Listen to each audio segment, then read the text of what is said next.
Hi friends, ఈ వీడియోలో మనం అసలు వరంగల్కి ఓరుగల్లు అనే పేరు ఎలా వచ్చింది, అలాగే కాకతీయులు అంటే ఎవరు, వారికి ఆ పేరు ఎలా వచ్చింది, వారు ఎలా పాలించేవారు, వరంగల్ కోసం వారు ఏమేం చేశారు అనేది ఈ వీడియోలో మనం తెలుసుకుందాం. సో ఫ్రెండ్స్, వీడియో స్కిప్ చేయకుండా ఎండ్ వరకు చూడండి. వరంగల్ అనే పేరు ఓరుగల్లు అనే పేరు నుండి వచ్చింది. ఓరు అంటే ఒకటి మరియు గల్లు అంటే రాయి అని కన్నడలో అర్థం. అంటే ఒక పెద్ద రాయి ల్యాండ్మార్క్ గా చుట్టూ ఉన్న ప్రదేశాన్ని ఓరుగల్లు అని పిలిచేవారు. ఆ రాయి పూర్వంలో ఓరుగల్లు కోట మధ్యలో ఉండేదని చరిత్రకారులు భావిస్తారు. నెమ్మదిగా కొన్ని సంవత్సరాల పాటు అది ఎరోషన్ కి గురి అయి ప్రస్తుతం అక్కడ లేకుండా పోయింది అని నమ్ముతారు. అయితే మరికొందరు చరిత్రకారులు ఓరుగల్లు మీద దండయాత్రలు జరిగినప్పుడు దీన్ని ధ్వంసం చేసి ఉంటారని భావిస్తారు. మొత్తానికైతే ఇది వరంగల్ కోటలోని మధ్య భాగంలో ఉండేదని చరిత్రకారులు నమ్ముతారు. అందువల్లే ఈ ఓరుగల్లు అనే నగరాన్ని చాలా సంవత్సరాల పాటు కాకతీయులు పాలించినప్పుడు ఏకశిలా నగరం అని కూడా పిలిచేవారు. అసలు ఈ కాకతీయులు అంటే ఎవరో ఇప్పుడు మనం తెలుసుకుందాం. వరంగల్లోని భద్రకాళి అమ్మవారిని కొలిచే ఒక వంశం తమని తాము కాకతీ వంశస్థులని చెప్పుకునేవారు. కాకతీ అమ్మను భద్రకాళి అమ్మవారి మరో రూపంగా కొలుస్తారు. అందుకనే వీరు కాకతీయ వంశస్థులుగా చరిత్రలో గుర్తించబడ్డారు. ఒకానొకప్పుడు తెలంగాణ ప్రాంతాన్ని చాళుక్యులు పాలించేవారు. ఆ రాజ్యంలో బేటా అనే ఒక కాకతీయుడు సామంత రాజుగా ఉండేవారు. ఆయన యుద్ధాలలో చాళుక్యులకు బాగా హెల్ప్ చేసేవారు. అందుకు మెచ్చి చాళుక్యులు బహుమానంగా హనుమకొండ మరియు ఆ చుట్టూన్న ప్రాంతాలను పాలించమని అతడిని ఆ ప్రాంతాలకి రాజును చేశారు. అలా మెల్లిమెల్లిగా వారి వారసులు బలపడుతూ వచ్చారు. అప్పుడప్పుడు చాళుక్య రాజ్యంలో అంతర్యుద్ధాలు జరిగేవి. అందువల్ల చాళుక్య రాజ్యం బలహీనపడింది. ఆ సమయం తగిన అవకాశం చూసుకొని ప్రోలా అనే రాజు ఆ ప్రాంతాన్ని స్వతంత్ర రాజ్యంగా ప్రకటించాడు. అలా కాకతీయ వంశస్థులు ఆ ప్రాంతాన్ని పరిపాలించడం మొదలుపెట్టారు. కాకతీయ వారసులలో నలుగురు మోస్ట్ ఇంపార్టెంట్. వారు రుద్రదేవ, గణపతిదేవ, రుద్రమదేవి మరియు ప్రతాపరుద్ర. ఇప్పుడు మనం రుద్రదేవ గురించి తెలుసుకుందాం. రుద్రదేవ తన రాజ్యాన్ని 1158 సంవత్సరం నుండి 1195 సంవత్సరం వరకు పాలించాడు. ఆయన తమ రాజ్యాన్ని హనుమకొండ రాజధానిగా పాలించాడు. తమ రాజ్యాభివృద్ధికై కోటలు, చెరువులు, ఆలయాలు నిర్మించాడు. వరంగల్లోని ప్రసిద్ధిగాంచిన 1000 స్తంభాల గుడిని ఈయనే నిర్మించాడు. ఈయన అడ్మినిస్ట్రేషన్ పై బాగా ఫోకస్ చేసేవాడు. ముఖ్యంగా తెలుగు లాంగ్వేజ్ ను బాగా ఎంకరేజ్ చేసేవాడు. ఈయన వల్ల హనుమకొండ రాజ్యానికి ఒక స్టెబిలిటీ ఏర్పడింది. రుద్రదేవ తర్వాత అతని వారసుడైన గణపతి దేవ కూడా హనుమకొండను బాగా అభివృద్ధి చేశాడు. ఈయన తమ రాజధానిని హనుమకొండ నుండి వరంగల్కు షిఫ్ట్ చేశాడు. ఈయన కాకతీయ రాజులలో అందరికన్నా పవర్ఫుల్ రాజు. ఈయన తన రాజ్యాన్ని ఉత్తరం నుండి దక్షిణం వరకు విస్తరించాడు. అంటే ప్రస్తుతం ఉన్న ఒరిస్సా స్టేట్ నుండి తెలంగాణ, ఆంధ్ర, కర్ణాటక, తమిళనాడు వరకు పరిపాలించాడు. ఈయన తన హయాంలో ఇరిగేషన్ ను బాగా డెవలప్ చేశారు. ఉదాహరణకి రామప్ప చెరువుని ఈయన నిర్మించాడు. అలాగే రామప్ప టెంపుల్ ని ఈయన గారి మంత్రి కట్టించాడు. ఈయన గొలుసు చెరువులతో ఇరిగేషన్ సిస్టమ్ ని ప్రారంభించాడు. ఎప్పుడైతే వర్షం పడుతుందో వాటర్ని సరిగ్గా స్టోర్ చేసుకోకపోతే అది వేస్ట్ అయిపోతుంది. దానివల్ల ముంపు ప్రాంతాలలో వరదలు రావచ్చు. దాన్ని నివారించడానికి కొన్ని చెరువులు కట్టించాడు. అలా ప్రతి ఒక్క చెరువుకి ఒక నాలగుండ కనెక్షన్ ఇచ్చాడు. ఎప్పుడైతే పైన ఉన్న చెరువు వాటర్తో ఫుల్ అవుతుందో ఎక్సెస్ వాటర్ కింద ఉన్న చెరువులోకి వెళ్ళిపోతుంది. అలా చేయడం ద్వారా వాటర్ షార్టేజ్ ఉన్న టైంలో ఆ వాటర్ని వాడుకోవచ్చు. అది కాకుండా అక్కడున్న ల్యాండ్ వాటర్ లెవెల్స్ కూడా ఇంప్రూవ్ అవుతాయి. ఈ చెరువుల చుట్టూ కట్టలు కట్టేవారు. అందువల్ల వాటర్ ఆ బౌండరీలో ఉంటుంది. ఆ చెరువు చుట్టుపక్కల ఉన్న పొలాలను ఆయకట్ అని పిలిచేవారు. అందులోని రైతులు ఈ చెరువులను మెయింటైన్ చేసేవారు. అలా వీరు ఆ కాలంలోనే వాటర్ కన్జర్వేషన్ చేసేవారు. అందుకు గాను పంటలు బాగా పండి ప్రజలు సుఖశాంతులతో ఉండేవారు.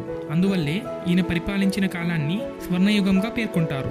గణపతి దేవ మహారాజాకు మగ సంతానం లేని కారణంగా తన కూతురైన రుద్రమదేవిను రుద్రదేవ మహారాజా అనే పేరుతో పట్టాభిషేకం చేయించాడు. అప్పట్లో కాకతీయ రాజ్యాన్ని పాలించడానికై రాజ్యాన్ని నాడులుగా విభజించారు. ప్రస్తుతం మన దేశాన్ని ఎలాగైతే రాష్ట్రాలుగా విభజించారో అలా అన్నమాట. అలా ప్రతి నాడుకి నాయక అనే ఒక సామంత రాజులను అపాయింట్ చేసేవారు. రుద్రమదేవిని రాజుని చేయడం నాయకాస్లకు నచ్చలేదు. నాయకాస్ అందుకు అంతర్యుద్ధాలు ఆరంభించారు. వాటిని రుద్రమదేవి సక్సెస్ఫుల్ గా ఎదుర్కొంది. అలా రుద్రమదేవి కీర్తి దేశమంతటా వ్యాపించింది. అలా కాకతీయ రాజ్యాన్ని కాపాడుకోవడానికై రుద్రమదేవి తమ కోట చుట్టూ గోడలను కట్టించింది. యాక్చువల్గా ఈ కోటను రుద్రదేవ మరియు గణపతి దేవ కట్టించారు. కానీ దీనికి సెక్యూరిటీ లేదు. ఎవరైనా ఈజీగా అటాక్ చేసేవారు. అందుకు ఈ కోట చుట్టూ ప్రాంగణంలో 3 సర్కిల్స్లలో గోడలను రుద్రమదేవి కట్టించింది. ఔటర్ మోస్ట్ గోడ వచ్చేసి లాటరైట్ మట్టితో నిర్మించారు. మిడిల్ గోడను గ్రానైట్ రాయితో నిర్మించారు. మరియు ఇన్నర్ మోస్ట్ గోడను బండరాలతో నిర్మించారు. అందువల్ల ఈ కోటను దండయాత్ర సమయంలో హై సెక్యూరిటీ ఇచ్చేవి. ఈ కోటలో అప్పట్లోనే advance water management techniques use చేసి వాటర్ సప్లై చేసేవారు. ఈ కోట ప్రాంగణంలో రాజభవనం, మిలిటరీ బ్యారాక్స్, ట్రెజరీ మరియు రాజుకి సంబంధించిన వారి భవనాలు ఉండేవి. ఈ కోటలో స్వయంభూ శివాలయం కూడా ఉండేది. దానికి గేట్వే లాగా 4 కాకతీయ తోరణాలు కూడా ఉండేవి. కాకతీయ తోరణాలు మోనోలిథిక్ స్ట్రక్చర్స్, అంటే ఒకే రాయి నుండి చెక్కబడ్డాయి. ఇందులో శిల్పకళ అద్భుతంగా ఉంటుంది. అసలు సిమెంట్ లాంటి జాయింట్ చేసే మెటీరియల్నే వాడకుండా ఒకే రాతి అయిన గ్రానైట్ నుండి చెక్కారు. ఇలా కాకతీయ ఆర్ట్ అండ్ స్కల్ప్చర్లో అప్పట్లోనే చాలా ప్రసిద్ధిగాంచింది. ఇలా రాణి రుద్రమదేవి ఓరుగల్లును చాలా అభివృద్ధి చేసింది. రాణి రుద్రమదేవి మనవడైన ప్రతాపరుద్రుడు ఆమెకి వారసుడుగా కాకతీయ రాజ్యం పగ్గాలు చేపట్టాడు. అతను కోన, నెల్లూరు మరియు తమిళనాడులోని ప్రాంతాలని ఆక్రమించుకున్నాడు. ఈయన మిలిటరీ పరంగా ఒక స్ట్రాంగ్ లీడర్. కానీ ఆ టైంలో ఉత్తర భారతదేశం నుండి దండయాత్రలు ఎక్కువగా జరిగేవి. ఢిల్లీ సుల్తాన్కి చెందిన రాజు అల్లావుద్దీన్ ఖిల్జీ తన సేనాపతి అయిన మాలిక్ కఫూర్ను దక్షిణ భారతదేశం వైపు దండయాత్ర చేయమని పంపాడు. అతను దక్షిణ భారతదేశంలోని అనేక రాజ్యాలను ఆక్రమించి దోచుకున్నాడు. అప్పుడు ఓరుగల్లు అతనికి చాలా సిరి సంపదలతో ఆకర్షవంతంగా కనిపించింది. అలా మాలిక్ కాఫూర్ ఓరుగల్లు రాజ్యాన్ని చేరుకొని యుద్ధం చేశాడు. ప్రతాపరుద్ర చాలా పోరాడాడు, కానీ గెలవలేకపోయాడు. అందుకని మాలిక్ కాఫూర్ ఓరుగల్లు నుండి కొన్ని కోట్ల విలువ చేసే సంపదను దోచుకున్నాడు. అలా ఢిల్లీ సుల్తాన్ అనే ఇస్లామిక్ రాజ్యం ఓరుగల్లును బలహీనపరిచింది. చివరగా ప్రతాపరుద్రను మహమ్మద్ బిన్ తుగ్లక్ అనే ఢిల్లీ సుల్తాన్ బందీగా పట్టుకొని తమ రాజ్యానికి తీసుకువెళ్లే మార్గంలో ప్రతాపరుద్రుడు నర్మదా నదిలో దూకి ఆత్మహత్య చేసుకున్నాడు. అలా కాకతీయ రాజ్యం అంతమైపోయింది. ఆ తరువాత ఆ ప్రాంతాన్ని విజయనగర సామ్రాజ్యం మరియు బహమని సుల్తాన్లు పాలించారు.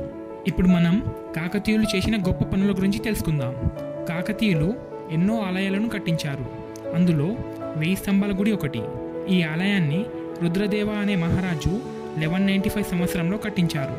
ఆ ఆలయంలోని స్తంభాలను శిల్ప కళాకారులు చాలా బాగా చెక్కారు.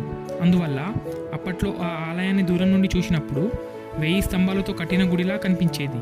వాస్తవానికి అక్కడ 1000 స్తంభాలు లేవు, కానీ ఆ శిల్పకారుల నైపుణ్యం మరియు పిల్లర్స్ అమర్చబడిన పొజిషన్స్ ద్వారా 1000 స్తంభాలు సపోర్ట్ చేస్తున్నట్టు కనిపించేది. అందువల్ల ఈ ఆలయానికి 1000 స్తంభాల గుడి అని పేరు వచ్చింది. ఈ ఆలయాన్ని త్రికూటాలయ అనే ఆర్కిటెక్చర్ స్టైల్లో నిర్మించారు. ఇందులో సూర్యదేవుడు, విష్ణుదేవుడు మరియు శివుడి యొక్క విగ్రహాలను స్థాపించారు. ఈ టెంపుల్ యొక్క ప్రత్యేకత ఏంటంటే ఎటువైపు నుండి చూసినా దేవతల వ్యూను పిల్లర్స్ అబ్స్ట్రక్ట్ చేయవు.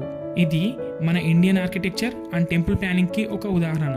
అవి కాకుండా ఈ గుడిలోని టెంపుల్ స్తంభాలలో ఏనుగు మరియు నందీశ్వరుడి ప్రతిమలను నీట్గా చెక్కారు. ఇది అప్పటి స్కల్ప్చర్కి ఒక గ్రేట్ ఎగ్జాంపుల్. ఒకప్పుడు ఈ గుడి వజ్ర వైడూర్యాలతో అమర్చబడి ఉండేది, కానీ దండయాత్రలలో వీటిని దోచుకుపోయారు. అందుకనే ఈ ఆలయాన్ని మన దేశం నేషనల్ హెరిటేజ్ మాన్యుమెంట్గా గుర్తించింది.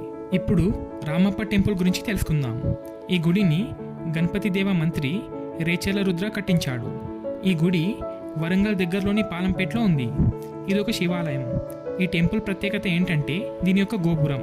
ఈ గుడి యొక్క గోపురం చాలా హైట్ వరకు ఉంటుంది. ఈ గుడి యొక్క గోపురాన్ని నిర్మించడంలో లైట్ వెయిట్ ఇటుకలను యూజ్ చేశారు. ఇవి ఎంత లైట్ వెయిట్ అంటే వీటిని నీటిలో వదిలినా తేలుతూనే ఉంటాయి. అలా ఈ గుడి యొక్క స్ట్రక్చర్ మీద వెయిట్ పడకుండా గోపురాన్ని డిజైన్ చేశారు. ఈ గుడిను అడ్వాన్స్ టెక్నాలజీ అయిన శాండ్ బాక్స్ ఫౌండేషన్ సిస్టంతో నిర్మించారు. ఈ టెక్నాలజీతో ఎంతటి భూకంపాన్నైనా తట్టుకునే సామర్థ్యం ఈ టెంపుల్కి ఉంది. ఇది కాకతీయుల నేర్పు మరియు ఇంజనీరింగ్ టెక్నిక్స్కి ఒక ఉదాహరణ. ఇప్పుడు మనం ఎన్నో సంవత్సరాల చరిత్ర గల మేడారం జాతర గురించి తెలుసుకుందాం. ఈ జాతర వరంగల్ దగ్గరలోని ములుగు ప్రాంతంలోని మేడారంలో జరుగుతుంది. దీన్ని సమ్మక్క సారక్క జాతర అని కూడా పిలుస్తారు. ఇది ప్రతి 2 సంవత్సరాలకు ఒకసారి జరుగుతుంది. ఈ జాతరలో సమ్మక్క మరియు తన కూతురైన సారలమ్మను కొలుస్తారు. సమ్మక్క కోయ మహారాణి. ఆమె తన కూతురైన సారాలమ్మతో కలిసి ప్రతాపరుద్రకి వ్యతిరేకంగా కరువు సమయంలో పన్నులు తగ్గించాలని పోరాటం చేసింది. అందుకు ప్రతాపరుద్ర అంగీకరించలేదు. ఆ పోరాటంలో సారాలమ్మ అంతమైపోయింది. సమ్మక్క అడవిలో తప్పించుకుంది.